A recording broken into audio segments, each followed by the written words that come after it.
The artist who wrote today's song was a lot of things. He was a masterful folk rock composer, a consummate storyteller. Sometimes he was a deadbeat husband and dad. For a while, the trappings of fame really had a stranglehold on his soul. But after reading a no BS, Tell It Like It Is poem written by his wife, he got a sobering wake-up call. He turned her lyrics into a #1 hit song, and he went on to change the lives of, dare I say, millions, including his own. It's a tale of missed opportunities and cruel ironies that tells it like it is. Coming up next on Professor of Rock. Hey, music junkies, Professor of Rock, always here to celebrate the greatest artists and the greatest songs of all time. You know, if you had or have a favorite Beatle, based on their music and not their looks, you're going to dig this channel. Make sure that you subscribe below right now. Click the bell so that you never miss out on our daily content. We got some amazing interviews and stories coming. We also have a Patreon. You're going to want to check that out. We have a new show exclusive to patrons that's starting this week there. Check it out today. It's in the description. And do make sure to check out our next AARP Live. It's about the Top Gun soundtrack. We're going to take a ride into the Danger Zone, interviews with Kenny Loggins, Terry Nunn of Berlin, and Mike Reno of Loverboy. It's a can't miss, really.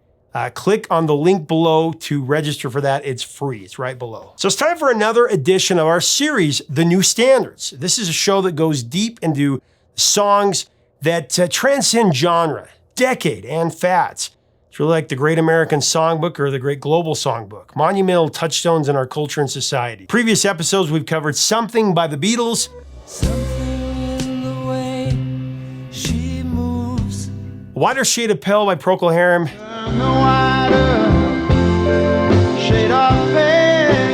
Time After Time by Cyndi Lauper, and many more. Memories, time after sometimes. And today we're going to break down the story behind Cats in the Cradle by Harry Chapin. And the cat's in the cradle and the silver spoon. Harry Chapin wasn't at the hospital the day that his son Josh was born. In fact, he was out of state performing a concert. Although, to give him credit, he didn't miss his son's birth on purpose. Earlier that day, Harry's wife, Sandy, she drove him to the airport to catch a flight for Atlanta and a one-week tour that was starting. However, after dropping him off, she began to have premature labor pains, and she went straight to the hospital and had the baby. Josh was born on November 15th, 1972. He was born 2 months early, and he was in need of special care. Later that day, Sandy called Harry at his Atlanta hotel to deliver the news. Sadly, it wouldn't be the last time that Harry missed a milestone moment in his son's life, or in the lives of his 4 other children, for that matter. Musically, Harry Chapin's star started to rise in 1972 with the success of his debut album, Heads and Tails. That featured the single Taxi, which went to number 24 on the Billboard Hot 100, an amazing song. 'Cause she was giving out her love. In fact, when Chapin played the song on The Tonight Show with Johnny Carson, the performance was so amazing, so well received that viewers flooded the phone lines requesting that Chapin return to the show. For free. It was the first time Johnny Carson brought a performer back the very next night for an encore performance. That's truly incredible.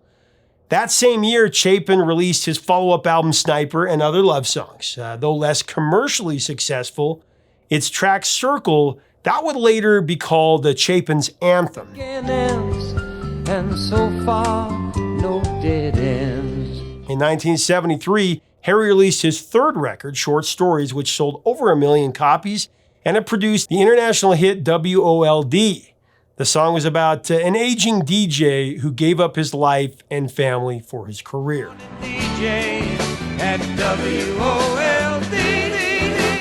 By this point, Chapin's professional future was looking very bright. However, his home life was deteriorating.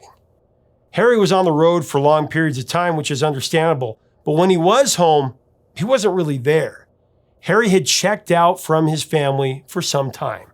Now, to vent her frustrations, Sandy wrote poetry in a personal notebook that she called F You, Harry.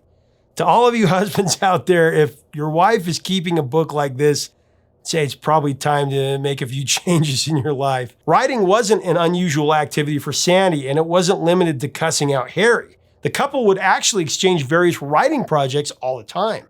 In fact, before Josh was born, Harry asked Sandy to come up with a song idea for his second album. Sandy gave it some thought and suggested that he write about a father and son relationship. She thought, a lot of people could relate to that. However, Harry didn't take it very seriously and he dismissed the idea. Undaunted, Sandy used the idea to write a poem about a father who placed his career above the needs of his son. She called it Cats in the Cradle. Now, some have wondered if Sandy actually wrote it specifically about Harry, but she has explained that it was actually inspired by the empty relationship between her ex, Jim Cashmore, and his father. Weeks later, she showed the poem to Harry, but in her words, it wasn't sexy enough for him. Harry had missed its message and its potential completely. Little boy blue and the man on the moon. When you're coming home, Daddy. But it would have been better if he had, because the next few months were about to get really rough. As we find out why, I do want to mention our sponsors, NEI Wear, the glasses that I wear every day. They help to support our mission of keeping the music alive. Get a complete pair of prescription glasses starting at just $6.95. Are you kidding me? Under $7. It seems like rock and roll fiction, but it's not. Go to zenny.com and get yours right now. Don't know when, but we'll get together then. You know. Now, Harry's indifference to Sandy's message was not only a function of his hectic professional life, but apparently there were other distractions as well. It seems that whenever Harry was away from home, he was routinely surrounded by lady admirers. And he didn't give a second thought to disappearing with them for an hour to have a good time.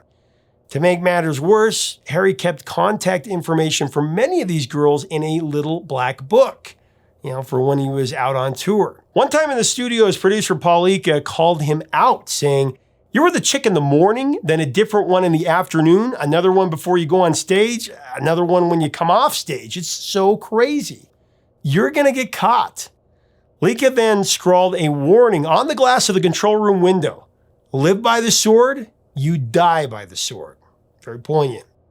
4 months later, it was December 1973, Harry was once again, in the recording studio. Back at home, Sandy answered a call from a woman who had a question about Harry's upcoming schedule. Assuming it was work-related, Sandy went in search of Harry's appointment book. And while looking for it in his leather shoulder bag, she discovered, Harry's little black book. In dazed disbelief, she flipped through its pages, and the anger began to swell. And after getting rid of the female caller, Sandy dialed Harry at the studio. She told him not to bother coming home. Their marriage was over. On the control room window, Lika's inscription was still visible.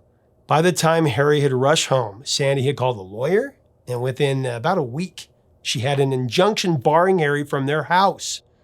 Overcome by reality that his wife was leaving him, Harry fell into the dark abyss of depression. Despite his unfaithfulness and his stupid, selfish behavior, Harry didn't want the single life. He wanted Sandy. Said Harry, "It was the first time in my life I really understood that you could blow something good that you couldn't go back to." Racked with guilt and despair and sorrow, Harry heard the wake-up call that Sandy had written about in her poem. And maybe for the first time in his life, Harry thought about what kind of husband and father that he'd been, or hadn't been. But being nowhere near the moral high ground, he knew the promise he made to Sandy would seem empty, but he had to try. Look, I don't know how you come back from doing what Harry did. There were no magic words or deeds that could mend Sandy's broken trust. What Harry did to Sandy, there's no excuse. And in no way should it be minimized, condoned, or shrugged off. But that being said, I really believe that people can change. Or at least that all of us are capable of it. Whether we do or not, that's another story. And in a case like this, maybe it takes a lifetime or more to prove you really have.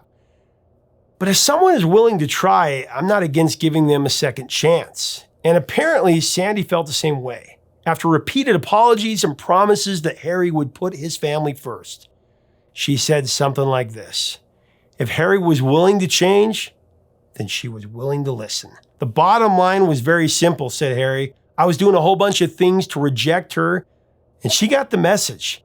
When I saw that I was going to lose her, it scared the hell out of me. I grew up. To help with the reconciliation process, the Chapins enlisted Father Bill Ayres as an intermediary. They had numerous discussions about what really mattered and the role of fame that was in Harry's life. As a result of these no BS sessions, Harry incrementally began to make good on his promises to Sandy. And from there, a transformation occurred inside of him. With time and effort, not only did their marriage begin to heal, but Harry completely tore down his previous value system. He started to redefine himself and open himself up to the plight of others. Said Harry, Sandy was chasing me up until the Christmas of 1973. But from the beginning of 1974 on, I've been chasing her in the truest sense of the word. I'm very grateful that she's in my life.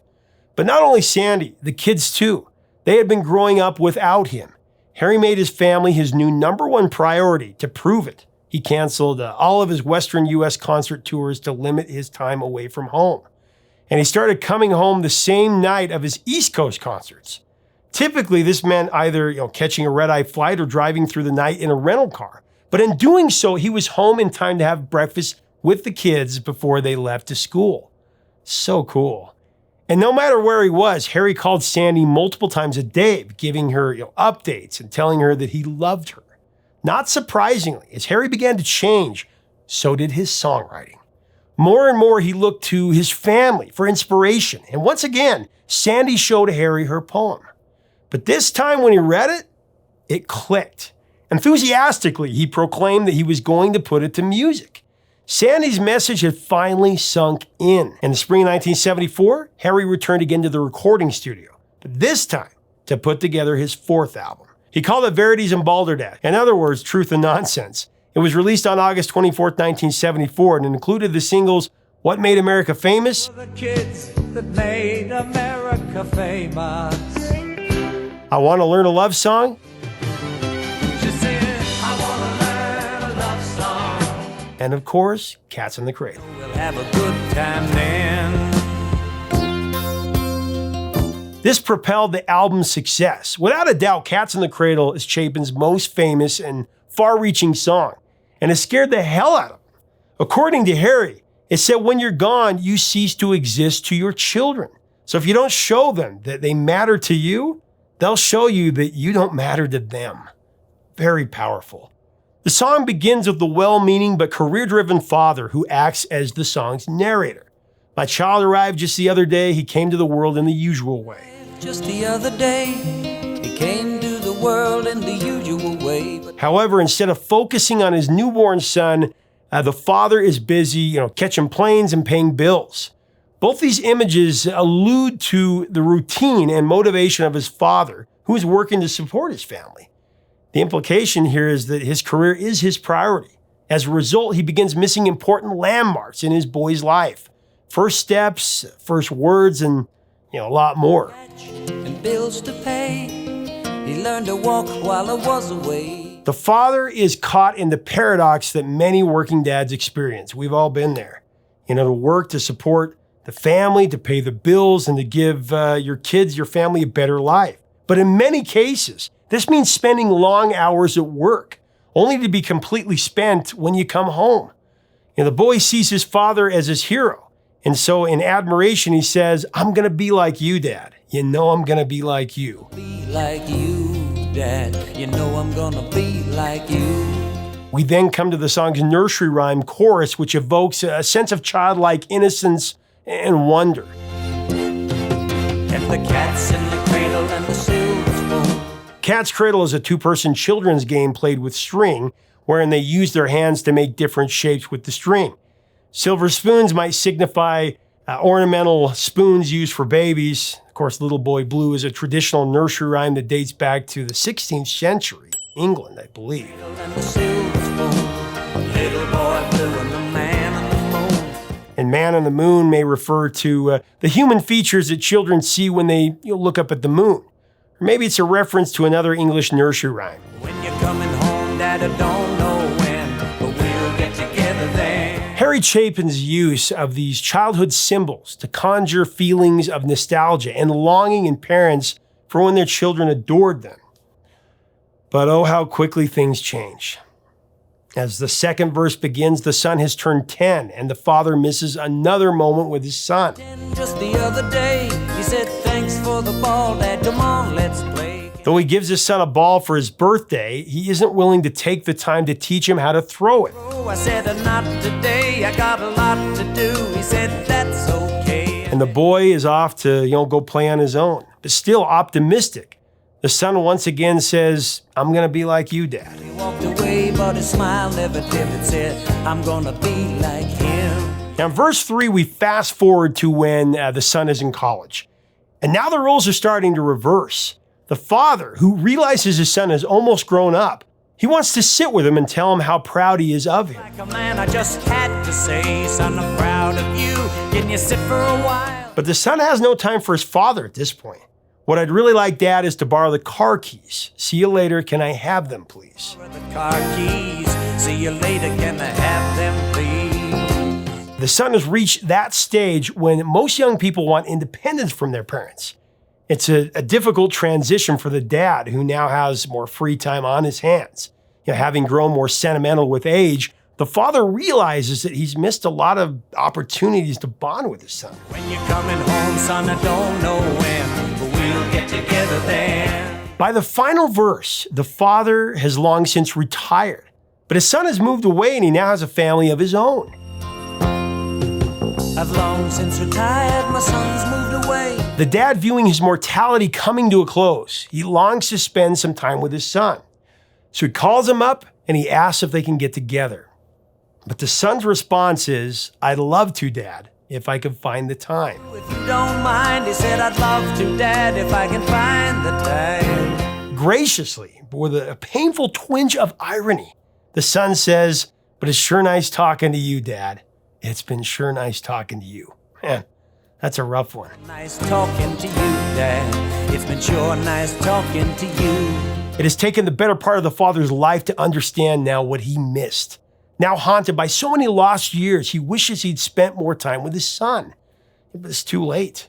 This bitter pill becomes even harder to swallow when he realizes that his boy grew up to be just like him. And as I hung up the phone, it occurred to me, he'd grown up just like me. My boy was just like me. I mean, has there ever been a sadder ending to a pop song than this one? Just like me, my boy was just like me. You think about it. Its devastating irony is heart-wrenching. A voice of warning to any young father who hears this, and it would have to be a paralyzing regret for any experienced father who has neglected his children and run out of time to show forth his love with that quality time. Part of the song's brilliance is in its music. Harry could have written the music to be a real downer, which maybe was the obvious choice. But Harry Chapin was just clever. He wrote exactly the right upbeat melody over these sad lyrics. Not only did this make the song catchy so people would sing it, but it created an undercurrent of hope. And that's all we need from this song. That's exactly what we need. No one wants a straight up guilt trip about their parental shortcomings. So while the lyrics deliver the sobering message, the music says, this doesn't have to be us. It's really subtle. And I think it's there. And I love that because I come away from the song feeling inspired every single time and trying to learn something from it and be better. In December 1974, Cats in the Cradle became the #1 record in the U.S. It reached #1 on the U.S. Billboard Hot 100, taking the spot from Carl Douglas's Kung Fu Fighting.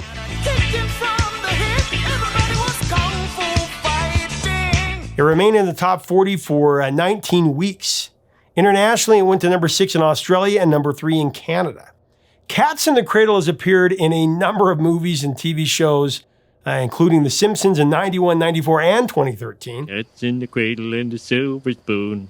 Yes, we have no bananas. That 70s show, Scrubs, Shrek the Third, How I Met Your Mother, The Office. Son, I don't know when, but we'll get together then, Dad. Donkey! I know about good times then.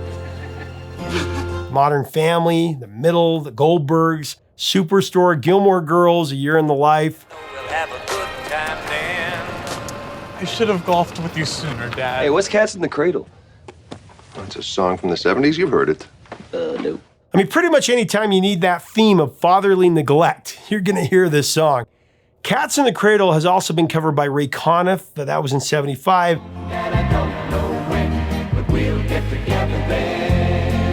Judy Collins did it in 89. Johnny Cash did it in 1990. And the cat's in the cradle and the silver spoon. Cradle and the silver spoon, little boy blue and the man in the moon. And then Ugly Kid Joe in 92. The 90s Ugly Kid Joe version was actually quite successful in its own right and was responsible for bringing that song to much of Generation X. Their version went to number 6 on the Billboard Hot 100, and it went to number 3 on the mainstream rock chart. Internationally, it was pretty big as well. Though I have to say the original is about 1,000 times better in my opinion. It's Harry Chapin's song.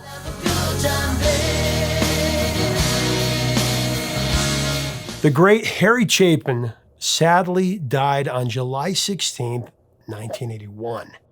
It was while driving to a benefit concert. He was in a car accident on the Long Island Expressway.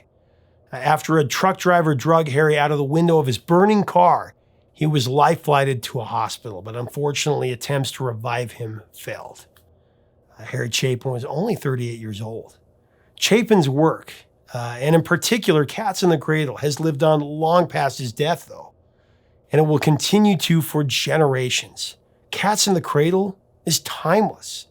Said Sandy, his wife, I think the reason people responded and continue to respond is because it is a real-life story, and everybody has a piece of that experience. We still get letters about that song today. Parents responded by deciding that they were going to do better and be home for their kids more. I mean, I think today, more than ever, we need this song to help inspire us as parents, and all parents, to give their children the time, the attention, and the love that they need, because let's be honest, it's not getting easier to live in this world.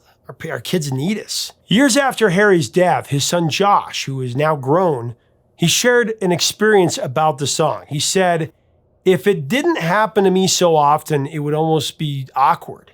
But I'm used to it now because I look like my dad. People will still want to have contact with me and really try and communicate to me how Cats in the Cradle healed their relationship with their father, or it got them closer to someone that they'd fallen away from. It's always amazing to me because I can see shakiness and emotion in their eyes and the way they just want to close the space between me and them when I haven't even met them before. It's a tribute to my dad." When you're coming home, Dad, I don't know when, but we'll get together then. So this is a song that my own dad told me about when I was very young. It's one of the first songs I remember. He told me bits and pieces of his own painful life experiences that were related to the song, but he never told me everything all at once. What I mean is, whenever we heard the song, he would tell one part, a little part from his life, and then a little more throughout the years, and then I'd put the puzzle pieces together. You see, my dad's father was an alcoholic, and he used to come home drunk and abuse whoever was around, whether it was my father or his 2 sisters or his mother. I remember he told me that he once came home at night when my father was in his pajamas, and he screamed at him to go pick some fresh vegetables from the garden. It was winter, and there was snow everywhere. But he forced my dad to go out in the snow in his pajamas. I mean, my dad was only like 6 or 7 years old and pick these imaginary vegetables from the frozen ground. I could just see the pain in his eyes when he'd tell me these things. Other times were much worse. One time after his parents' divorce, my dad was staying with his father at a remote cabin in Island Park, I think, Idaho. My dad was only 8 years old at the time, and he woke up in the middle of the night and he was throwing up. He was sick with the flu. And he found this note saying that his dad had left. It was the last time my dad ever saw him until he got a call about 25 years later that his dad had been found dead. I think it was from alcohol poisoning. I remember my dad saying that he really hoped that it would be an open casket so that he would finally get to see what his father looked like, since it had been so long. Sadly, it was a closed casket because it had taken them over a week to find him after he passed away. My dad carried that pain of abandonment throughout his life. He never really knew what it was like to to have an engaged father, or to have a loving father for that matter. I mean, I talk about my dad a lot on here. We had our own struggles when I was growing up as father and son, but as I've said, music was always the bond, the chain that linked us together. And the last 7 years or so before my dad passed away, we were really close, and I'm so grateful for that. I think about this all the time. My dad could have followed his own father's example, or the deadbeat dad's example covered in The Cats in the Cradle, the sad story of neglect. My dad had every excuse in the world to do so.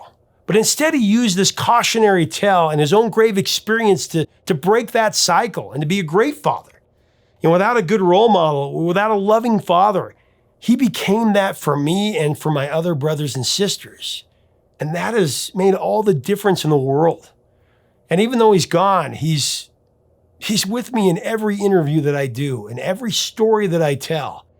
Even now, I can still see him in my head, singing those last few lines of the song. My boy was just like me. My boy was just like me. My boy was just like me. I can only hope.